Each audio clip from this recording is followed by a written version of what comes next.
Bonjour Philippe Murer, donc je me présente, moi je suis ingénieur, j'ai travaillé dans le privé pendant des années et puis après j'ai travaillé comme prof à Subdeco Lyon, donc, qui s'appelle le M Lyon maintenant, à Lyon 2 à la Sorbonne, et j'ai rejoint Marine Le Pen en 2014 pour la campagne des européennes et je l'ai quitté en septembre 2017, ouais, septembre dernier, pour rejoindre Florian une heure après son départ parce que effectivement, il y avait un petit problème à abandonner la souveraineté. Et on va voir pourquoi d'ailleurs dans cette conférence.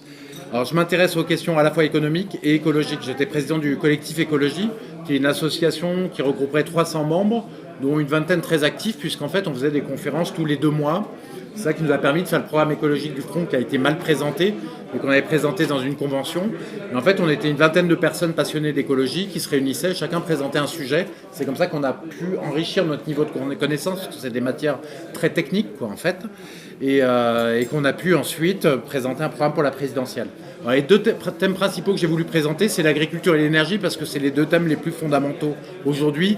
Mais on pourrait parler du problème de la rareté des métaux, parce qu'on a l'impression que la technologie va aller très très loin, sauf qu'en fait il y a des problèmes de métaux qui sont pas accessibles. Autant il y a du fer pour des centaines d'années sur la planète, de l'aluminium pareil, de la silice aussi, mais il y a plein de métaux qui sont rares et qui ne sont pas renouvelables. Mais c'est un autre sujet, donc il y a tout le problème de l'économie circulaire, de la pollution aux particules fines, de la pollution de l'air intérieur, extérieur, etc. Mais basons-nous sur l'agriculture et l'énergie. L'agriculture chimique, on le sait, empoisonne maintenant la nature. On le sait puisqu'elle utilise des pesticides, des produits chimiques que sont les pesticides, donc herbicides, fongicides, parasicides, il y en a plein. On a aussi un autre problème qui est l'élevage industriel, ultra-industriel, puisque maintenant on est aux fermes des 1000 vaches. Alors si en France on les a refusées, sachez qu'en Allemagne ça n'a pas du tout été le cas, parce qu'il y a 300 fermes des 1000 vaches, et aux États-Unis il y a des fermes jusqu'à 20 000 vaches. Donc ça c'est un sujet, et c'est la conscience des citoyens qui a poussé ces sujets, puisqu'en fait c'est pas l'État qui a fait un grand plan pour l'agriculture biologique, ou la Commission européenne avec la politique agricole commune. Pour le moment, ce ne sont que des initiatives qui ont émergé par les citoyens qui ont voulu acheter de plus en plus des produits agricoles qui respectent l'environnement. Pour une raison, c'est qu'ils veulent manger sainement. Énergie et climat, c'est un autre enjeu. Ça fait, si vous réfléchissez, ça fait 92, le premier sommet de la Terre, grand sommet de la Terre à Rio. Ensuite, en 95, les promesses sur la baisse des énergies fossiles. Donc, engagement pour la réduction du CO2 pour limiter l'effet de serre. COP21, il y a 2 ans. In fine, on se retrouve avec une continuité de la hausse de la consommation des énergies fossiles, donc un phénomène qui est hyper anxiogène pour les citoyens. Si on leur dit qu'il y a un problème majeur, et en fait le problème ne fait que s'exacerber. Et puis un risque pour le climat à la fin qui est potentiellement catastrophique. On a peu de résultats et les énergies renouvelables restent marginales, on fera le plein tout à l'heure. Alors là, le sujet c'est, est-ce qu'on a des solutions, lesquelles et dans quelles conditions peut-on les mettre en place ? Alors, je vais commencer par l'agriculture. On sait que depuis la fin de la guerre, de la Deuxième Guerre mondiale, même un petit peu avant, mais on a un développement exponentiel de l'agriculture industrielle. Ça a été voulu d'ailleurs par l'État et le général de Gaulle. C'est une de ses rares erreurs, mais bon, il ne pouvait pas tout prévoir, a voulu développer cette agriculture intensive. Avec une hausse formidable des rendements, ça a servi à empêcher le problème de la faim, qui était important, une hausse de la production et aussi une hausse des surfaces, puisqu'on est allé vers de plus en plus de monoculture. Quand vous allez près de la tombe du général de Gaulle dans l'Yonne, il y a des champs de 3 km par 1 km, des champs tout d'un bloc, sans haies, sans rien. Dans cette agriculture, notamment dans le problème sur les cultures, le sol est considéré comme un support sur lequel on déverse des engrais. Et quand on a un problème, on met un herbicide quand on a trop d'herbe et qu'on veut planter, un fongicide quand on a un problème de champignons, un parasicide quand on a un parasite. Donc on détruit ainsi, le problème c'est qu'en même temps qu'on détruit cela, on détruit aussi les vers de terre, la faune, et toute la faune qui est à raison de 2,5 kg par mètre carré de surface. Parce que le problème, c'est qu'en fait, tous les organismes vivants sont comparables. On est tous formés d'un noyau, de cellules relativement proches, avec un noyau et de l'ADN. Et justement, ces pesticides s'attaquent à des phénomènes dans le noyau de la cellule. Donc forcément, quand ils touchent des champignons parasites, ils touchent aussi les hommes et aussi toute la faune. Donc on a un sol maintenant qui est sans tenue. Je ne sais pas si vous êtes déjà baladé par exemple en Beauce où là on a abusé de l'agriculture intensive. Vous avez des sols quand vous y allez. Je voulais aller pêcher avec mon fils près d'une rivière. On commence à enlever, à essayer de trouver des vers de terre. Il n'y avait pas un ver de terre et surtout le sol il se délite. Il n'y a plus aucune tenue. Pas du tout comme un sol naturel. Le problème, c'est qu'il est en plus assez imperméable, il est tassé par les charrues, et donc il y a un problème d'érosion en même temps, puisque selon Bourguignon, qui est pour moi ma référence en termes qui est un ingénieur agronome, qui est ma référence sur les programmes agricoles, on a la moitié de la matière organique qui a été perdue en France sur le sol. Voilà. Alors justement, moi je vous conseille ce livre de Bourguignon qui s'appelle Manifeste pour une agriculture durable. Il est passionnant. C'est pas un manifeste, en fait, il écrit tous les problèmes. Et je vais vous résumer ce qu'il explique. Le sol est vivant, effectivement. On a énormément de matière organique, mais aussi d'animaux dedans, et c'est un cycle. En fait, vous avez les sols qui tombent par terre. Vous avez les branches en hiver dans les forêts qui tombent par terre aussi. Et tout cela est mangé par des petites bêtes. Tout un écosystème gigantesque qu'on connaît mal, en fait, avec une microfaune et des bactéries, et qui vous décomposent ça en substances nutritives. En faisant ça, en fait, elles aèrent le sol, elles percent plein de galeries partout. Donc le sol devient perméable à l'eau, et donc l'eau peut s'infiltrer, et en plus s'infiltrer en profondeur, au lieu de s'écouler et faire de l'érosion. Donc toutes les substances nutritives se recyclent à ce moment-là. Les racines des arbres, elles sont généralement... Il y a deux types de racines. Il y a des racines horizontales, qui récupèrent toute cette matière organique autour de l'arbre, et on a aussi des racines verticales. Et ces racines verticales, en fait, elles vont plonger jusqu'aux roches, à la roche-mère, et elles vont aider avec de l'acide à dissoudre tout doucement la roche-mère pour récupérer de la matière aussi des éléments. Alors, dans cette roche-mère, ça c'est assez passionnant ce qu'il explique, puisqu'en fait, les éléments les plus répandus sur Terre, ce sont le silice, le fer et l'aluminium. Et dedans, donc, il y a de la silice, de l'aluminium et du fer, et c'est ça qui va créer l'argile. En fait, toute cette roche-mère qui est dissoute va créer de l'argile avec les bactéries qui sont dans le sol, et cette argile va être remontée par les grands vers de terre qui remontent à la surface, manger les feuilles la nuit, redescendre le soir, et donc on a une terre parfaitement aérée, création d'argile qui est nécessaire à la fertilité du sol et des substances nutritives. Donc tous ces débris végétaux et cette microfaune, ce sont les conclusions, ils sont nécessaires. Il ne faut absolument pas les tuer, au contraire, il faut essayer de les imiter.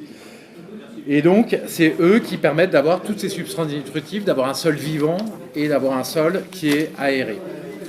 Donc, on a fait exactement l'inverse, puisqu'on a mis des tas de substances chimiques sur le sol en détruisant cette faune. La question qui se pose, c'est est-ce qu'on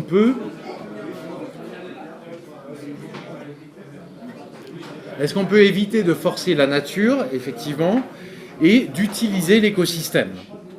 Alors pour cela, il y a eu des initiatives privées qui ont été prises par des dizaines d'agriculteurs au départ, des centaines, et maintenant on a des milliers d'agriculteurs qui ont testé, ce sont des pionniers, qui ont ouvert la voie.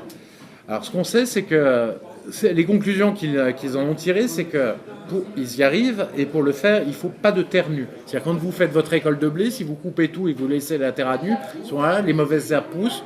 En fait, ce qu'on appelle les adventices, les mauvaises herbes qui sont les adventices poussent, et à ce moment-là, elles vont grainer, etc., et ça pose des problèmes.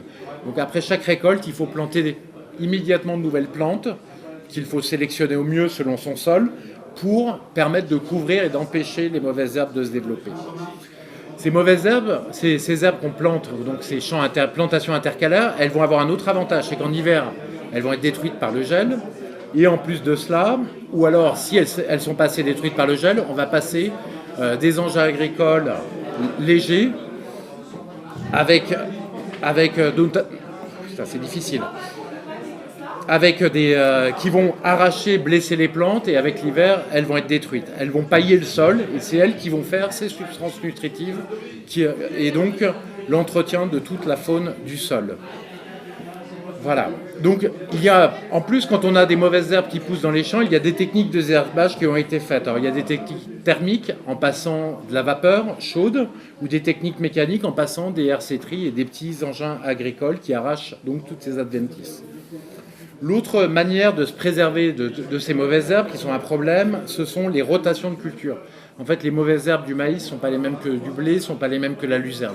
Donc il faut faire des rotations de culture plus évoluées qu'aujourd'hui on plante d'un coup pendant trop longtemps des champs de blé. Ça va éviter aussi la pullulation donc, de tous les parasites qui sont dans ces champs. Dernière chose, c'est qu'il faut garder des haies. Parce que ces haies, c'est là-dedans qu'on a les oiseaux et donc et tous les prédateurs qui vont permettre de tuer les ravageurs qui sont dans les champs de blé ou de culture. Voilà. Dernière chose, planter des semences différentes. On a les producteurs de graines en fait qui sont débrouillés pour qu'il y ait un catalogue des semences qui soit mis en place où il n'y a que les semences autorisées sur le catalogue qui sont accessibles aux agriculteurs. Alors, il y a plein de semences paysannes qui ont été trouvées au fil du temps et ces semences, elles ont une grande diversité et elles s'adaptent à différents problèmes de culture. Il faudrait évidemment que l'État, plutôt que d'avoir fait cette barrière à l'entrée, aide à mettre un fonds en place pour valider toutes ces graines, regarder quelles sont les meilleures, quelles sont les particularités et les valide pour que tout le monde ait accès à ces graines. Sinon, on n'a pas le droit de les planter, on est hors la loi.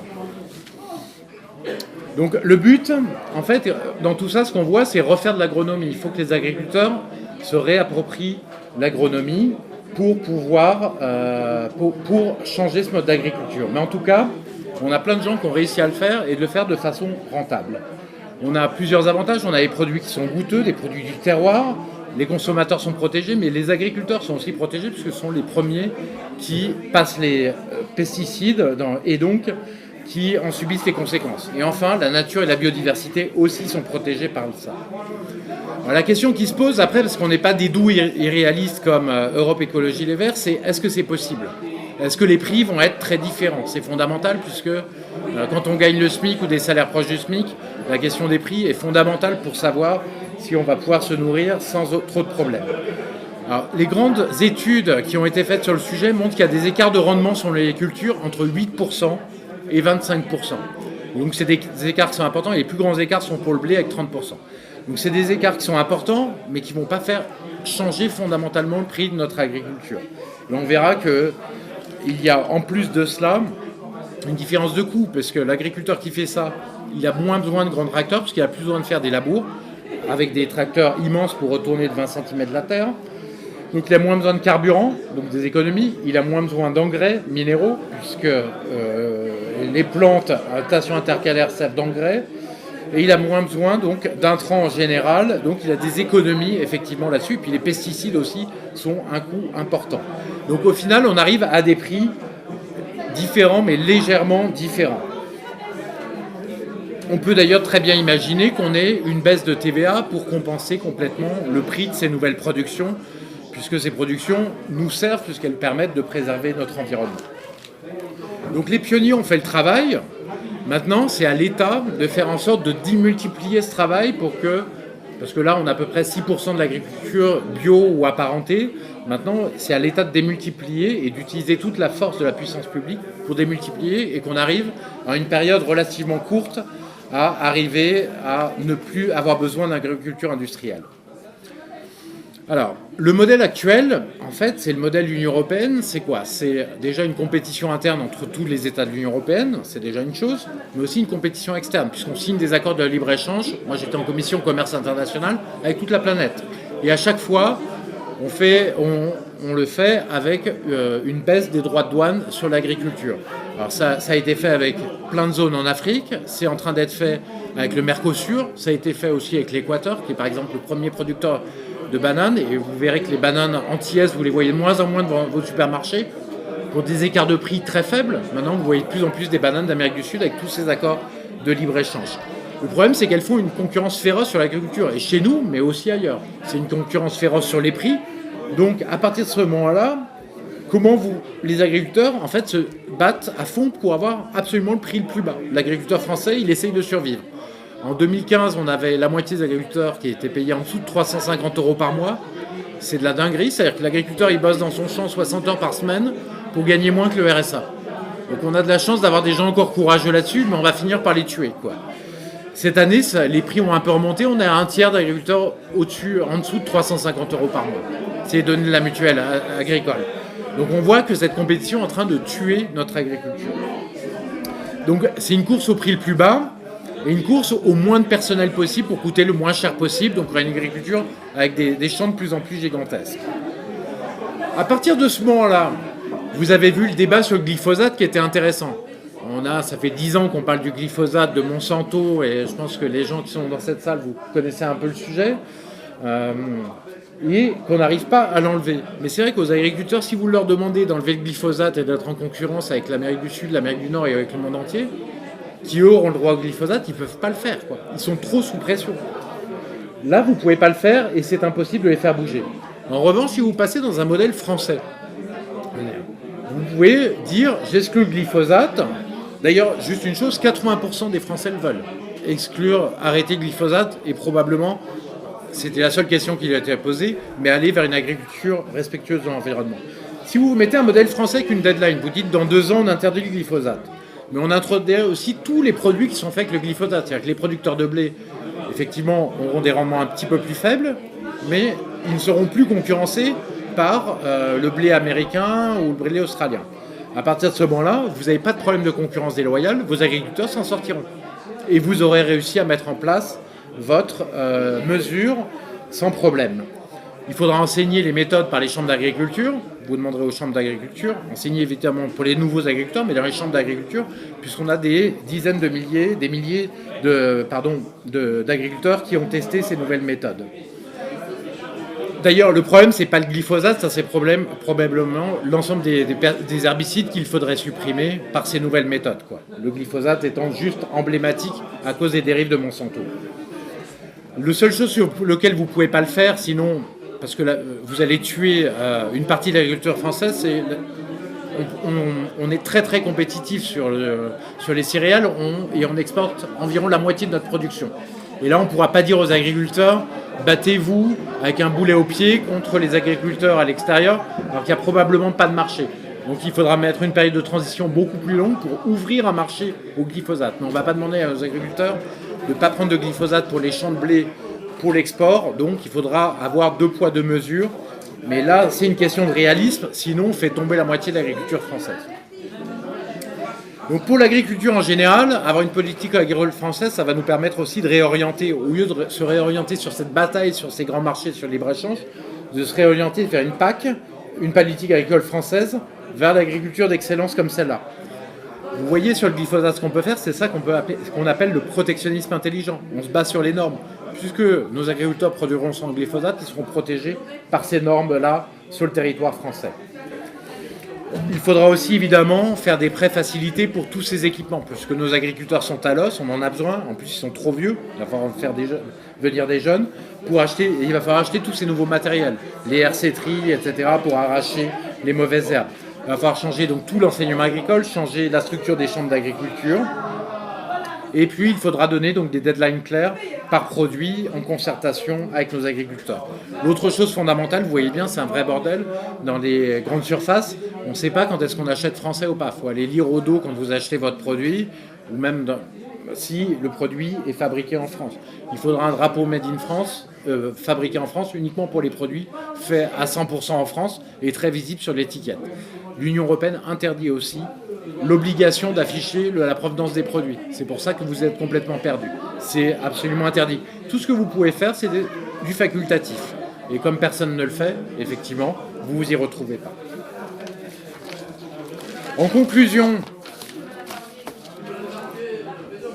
les initiatives privées, c'est une très bonne chose, mais en fait, si elles sont descendues par l'État qui, derrière, vous met en concurrence avec le monde entier, vous ne pouvez rien faire.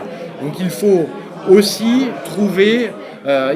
que l'État change la donne, représente les citoyens et permette de généraliser l'expérience à partir donc, de toutes les mesures dont je vous ai parlé. De la même manière, le bio, ça paraît à certains la solution par excellence. Moi, ce que je vois, j'achète aussi bio quand je peux, mais vous voyez bien que de plus en plus de bio vient du monde entier. En fait, le bio ne va pas les protéger, parce qu'en plus, le bio est encore plus consommateur de main-d'œuvre. Et moi, ce que je voyais en commission en commerce international, c'est qu'on ouvrait le bio à la concurrence étrangère. Vous savez, le bio fabriqué en Équateur peut venir en France. Le bio fabriqué à tel endroit peut venir en France. Est-ce qu'ils sont certifiés de la même manière ou pas ? Franchement, j'en suis pas sûr. Et en plus de ça, vous allez tuer les producteurs bio français avec le bio étranger. Donc, ce n'est pas une solution. En plus de cela, c'est même pas une bonne chose, parce qu'il vaudrait mieux que ces pays nourrissent plutôt que de faire des grandes cultures de soja pour nourrir le bétail français, il faudrait mieux qu'ils fassent des cultures vivrières pour nourrir les gens sur place. C'est pas une bonne chose pour eux non plus, et en plus ça appauvrit leur sol. Donc voilà, en fait on a tous les outils pour le faire. La seule chose qu'il manque, c'est la volonté politique, la possibilité de faire du protectionnisme, de mettre nos normes sur place sans être embêtés par la Commission européenne et de pouvoir protéger nos agriculteurs. Alors l'autre grand enjeu qu'on a maintenant, c'est l'énergie. Sachez que l'énergie fossile, c'est à peu près 80% de l'énergie mondiale consommée. Parce que souvent on parle de choses, mais ça parle que de l'électricité. Mais au global, c'est 90%. C'est à peu près pour la moitié de pétrole. Le reste, c'est le charbon et le gaz, principalement. On est toujours en croissance de consommation d'énergie fossile, malgré tous les accords internationaux.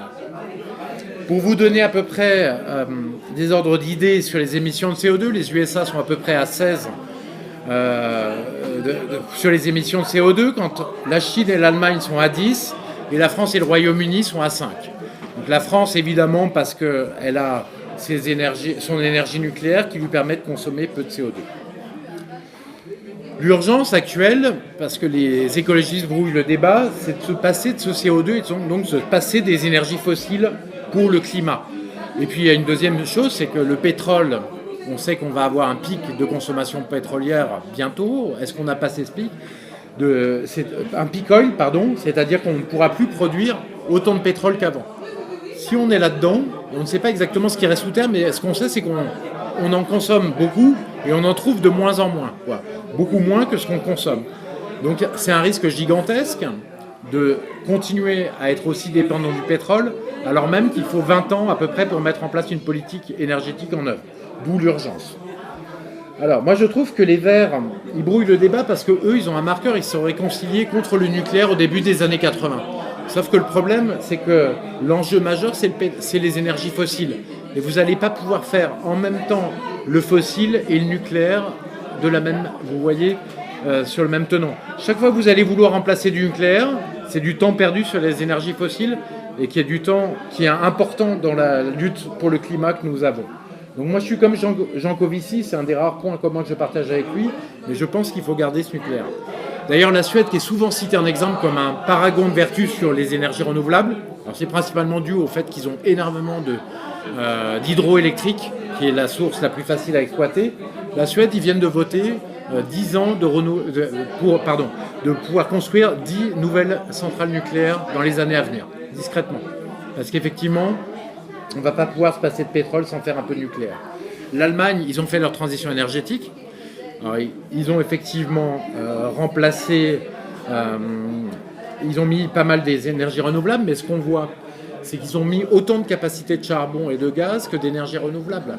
Parce que le problème, c'est que quand il n'y a pas de vent et qu'on est la nuit, qu'il n'y a pas de production de solaire, il faut mettre en place, il faut produire quand même de l'énergie, sinon votre réseau tombe, tout le réseau entier tombe, si votre production n'est pas égale à la consommation, donc il faut avoir des capacités équivalentes en gaz et en charbon.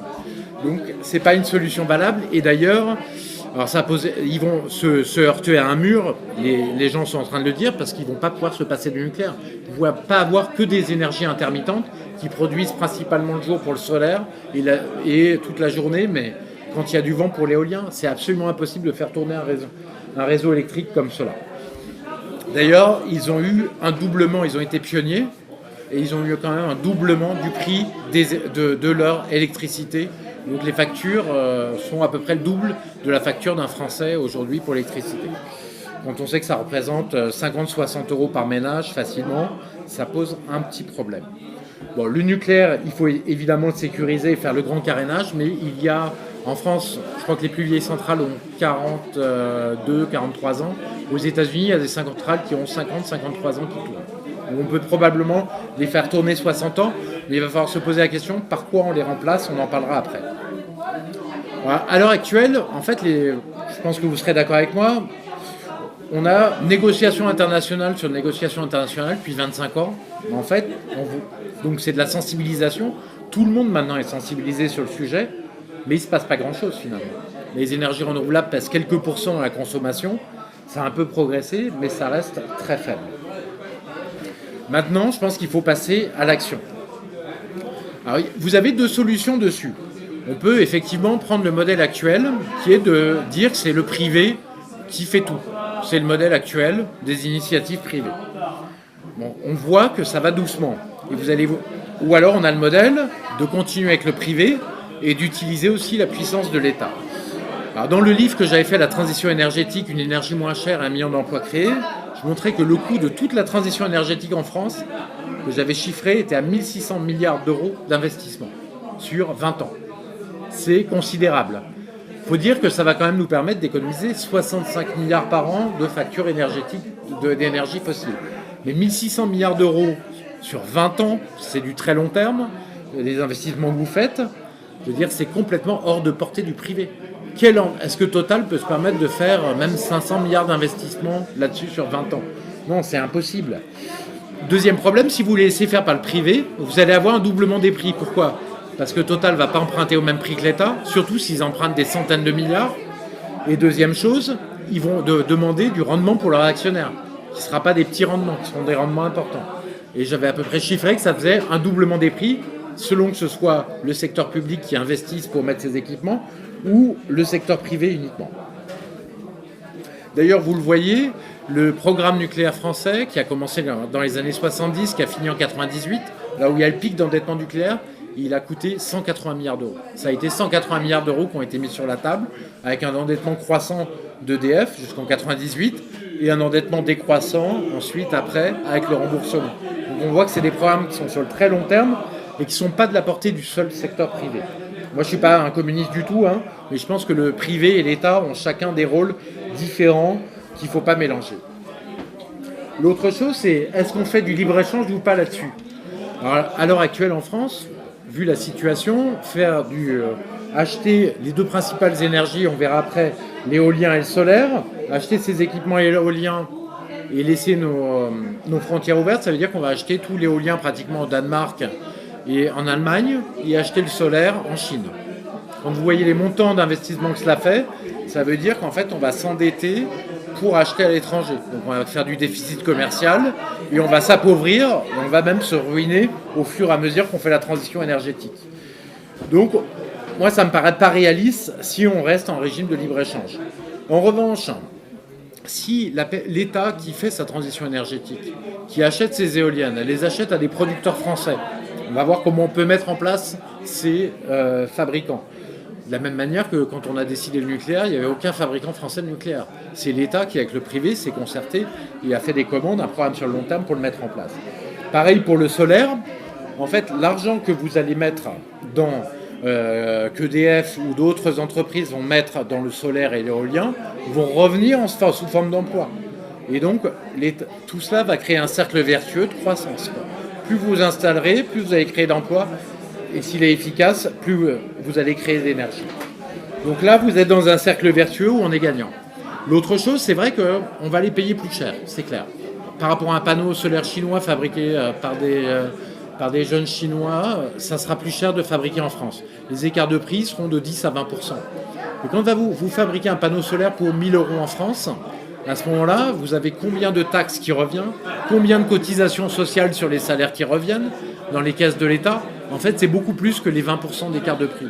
Donc en fait, votre panneau solaire français, il vous coûte moins cher que le panneau solaire chinois. Et en plus, évidemment, il y a les salaires qui peuvent être réinvestis dans l'ensemble de l'économie.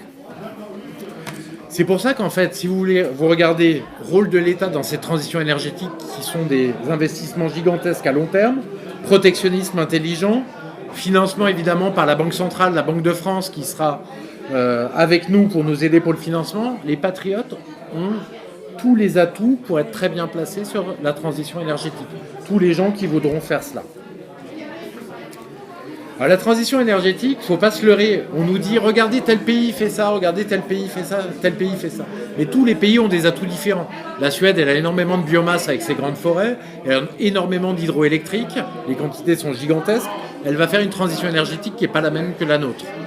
De la même manière, l'Islande, elle a des quantités de géothermie gigantesques sous son sol, facilement accessibles. Elle va pouvoir faire une transition énergétique différente de la nôtre. Nous, les champs principaux d'énergie qu'on a, c'est un peu de bois, mais c'est quelques pourcents, ça pourrait être 5% de notre consommation d'énergie. On a aussi un petit peu de biomasse qu'on pourrait récupérer et mettre pour faire du biogaz et remettre dans les champs ensuite les résidus de la biomasse. On a aussi, surtout, comme tous les pays de la planète, de l'éolien et du solaire. Sachez que cette transition énergétique, si elle paraît lointaine, il y a 50 fois, l'ensemble du vent sur la planète, c'est 50 fois la consommation mondiale d'énergie. L'ensemble du soleil qui tombe sur la planète, sur le sol, c'est 5000 fois la consommation mondiale d'énergie. Donc il suffit d'en récupérer une petite partie pour y arriver, donc il y a une possibilité réelle de la faire. Nous, en France, ça sera probablement beaucoup avec ce solaire éolien et avec la pluie aussi l'hydraulique. Le plan, donc, ça doit être de se passer des fossiles. Conserver ce nucléaire pour garder une source d'énergie stable, principalement pour l'alimentation en électricité. Sachez qu'il est très peu utilisé la nuit. On pourrait les faire tourner à 100%. On verra comment en les récupérant pour fabriquer de l'hydrogène. Isoler les bâtiments, évidemment, pour avoir une consommation plus faible. On verra lesquels et comment. Et aussi stocker cette énergie. Parce que cette énergie renouvelable qui est produite quand il y a du soleil, quand il y a du vent, si on n'est pas capable de la stocker, on ne pourra pas en faire grand-chose. On pourra mettre 10 ou 20% de production pour la mettre dans le paysage de l'électricité, mais on ne pourra pas l'utiliser sur les véhicules, on ne pourra pas en faire grand-chose. Alors pour la stocker, cette énergie, on a plusieurs choix. On a les STEPS, c'est-à-dire les stations de pompage turbinage, donc pour permettre de remonter de l'eau d'un endroit bas à un endroit haut quand on a trop d'électricité renouvelable, ou la turbiner d'un endroit haut à un endroit plus bas à ce moment-là.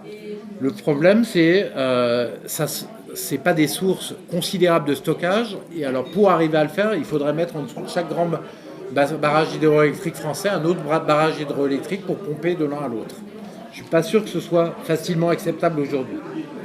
On a les batteries, mais les batteries, pour l'instant, en l'absence de percée technologique, pour le moment, on est toujours au lithium-ion, qui ont été perfectionnés avec les ordinateurs, avec les smartphones, et qui maintenant arrivent dans les voitures. Le problème, c'est qu'on a de quoi faire 3 parcs électriques mondiaux avec le lithium qui existe sur la planète.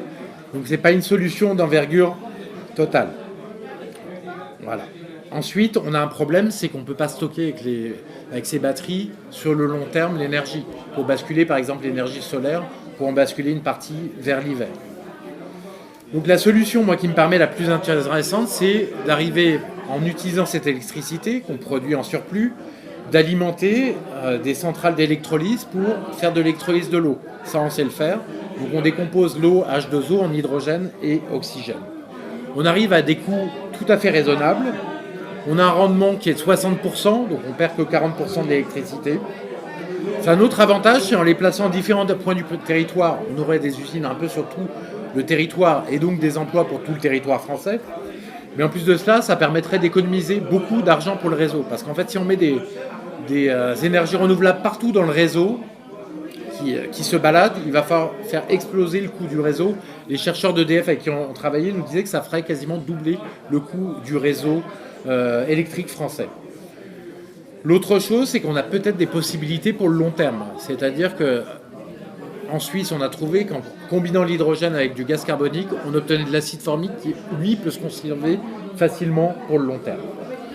Alors l'hydrogène, on va l'utiliser comment ? On peut l'utiliser dans les transports propres parce qu'en fait, à partir de cet hydrogène, vous pouvez le recombiner, vous pouvez le décomposer vous pouvez le recombiner avec l'oxygène de l'air pour former de l'eau et avoir des moteurs qui fonctionnent ensuite à l'électricité. Donc cet hydrogène produit l'électricité et vous l'utilisez dans des moteurs électriques. Ce prix de l'hydrogène, si vous ne le taxez pas comparativement à l'essence, vous obtenez un prix absolument comparable à l'essence. Vous avez des transports propres. À partir de ce moment-là, vous pouvez facilement recharger votre voiture et vous n'avez pas besoin de faire des bornes de recharge partout parce que ça va être complexe de mettre des bornes de recharge partout et très coûteux. Aujourd'hui, vous avez des véhicules à hydrogène qui sont disponibles. Vous en avez 4 qui sont malheureusement pas faits par des constructeurs français, à part un petit constructeur français qui s'appelle Symbio Fuel Cell. Et vous avez Toyota qui est un véhicule de série, Hyundai, Honda et un autre dont le nom m'échappe. Le seul problème aujourd'hui, c'est les coûts. Comme ils sont produits en petite série, ils sont chers, et comme ils sont chers, ils sont produits en petite série. C'est le problème quand le secteur privé travaille tout seul.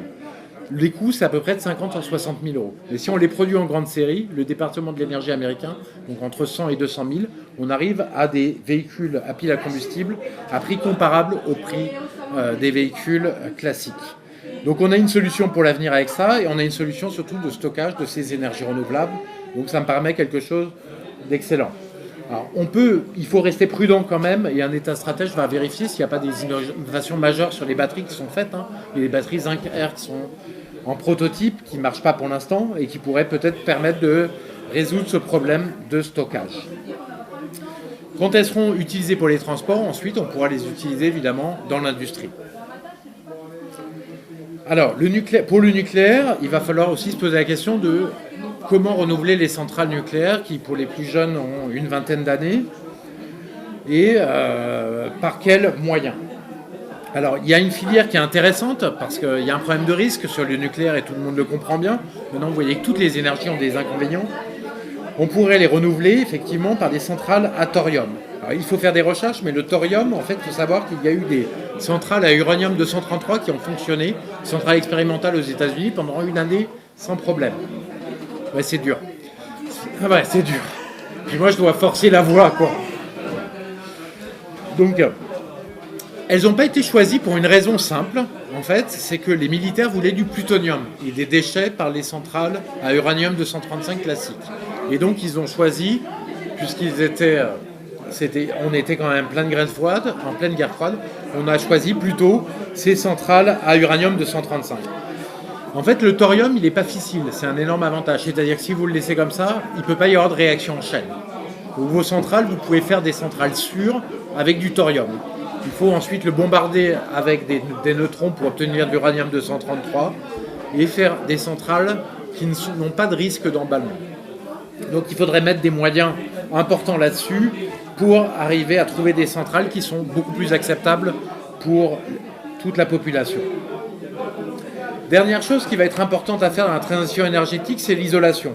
Alors l'isolation, c'est la moitié des passoires thermiques, c'est-à-dire les maisons qui ont été produites avant 1973, c'est-à-dire avant le choc pétrolier, et donc où on ne se posait pas de questions sur les normes, parce que les normes sont apparues après, et on a des maisons qui consomment en moyenne 4 fois plus que les maisons récentes. C'est quand même la moitié du parc sur lequel il faut travailler. Alors on voit qu'on a plein d'aides de l'État, mais comme je suis sûr que personne de vous ne sait quelles aides de l'État vous avez le droit pour vos maisons, parce qu'elles sont très disséminées. Alors, l'État met pourtant beaucoup d'argent pour les fenêtres ou pour des choses, mais c'est très complexe. Moi, je pense que la meilleure manière, ça serait de faire en sorte que tous les gens, que ce soit les ménages, les collectivités locales, les entreprises qui ont le droit, qui veulent isoler leurs maisons, notamment les maisons où c'est rentable, donc ces vieilles maisons ou les entrepôts comme les hangars, ils aient le droit des taux zéro sur 15 ou 20 ans. Comme ça serait clair, un seul mécanisme des taux zéro. Avec ça, en fait, il suffit d'avoir une rentabilité de quelques pourcents pour que l'isolation vous paye les travaux d'isolation soient payés par les économies d'énergie. Et à ce moment-là, vous pouvez réussir à autofinancer vos travaux d'isolation. Là, c'est un moyen simple et clair qui est en votre possession. Alors, comment obtenir des taux zéro ? Il faut que ce soit la banque centrale qui prête aux banques privées à un taux légèrement négatif pour qu'elles aient une marge. Et là, vous voyez l'importance d'avoir votre banque centrale pour ces travaux d'isolation uniquement. Et ensuite, les banques privées feront leur travail de voir quels sont les bons et les mauvais dossiers et prêteront aux citoyens qui le voudront. Au moins, on aura un mécanisme simple et clair. Et l'État, là, peut se mettre tout de suite à faire son travail pour isoler ces bâtiments qui ne sont encore pas tous isolés. Et le secteur privé de la même manière. Après, il faudrait sans doute faire des obligations quand les gens vendent leur appartement pour forcer les gens qui vendent leur appartement, ou au moins celui qui l'achète, à faire ses travaux pendant la période de passage.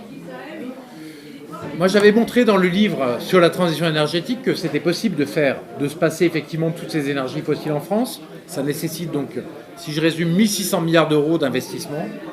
Ça rapporterait à peu près 4% par an en France. C'est à peu près d'ailleurs l'équivalent de la facture pétrolière. Ça rapporterait 4% par an. 64 milliards notre facture pétrolière.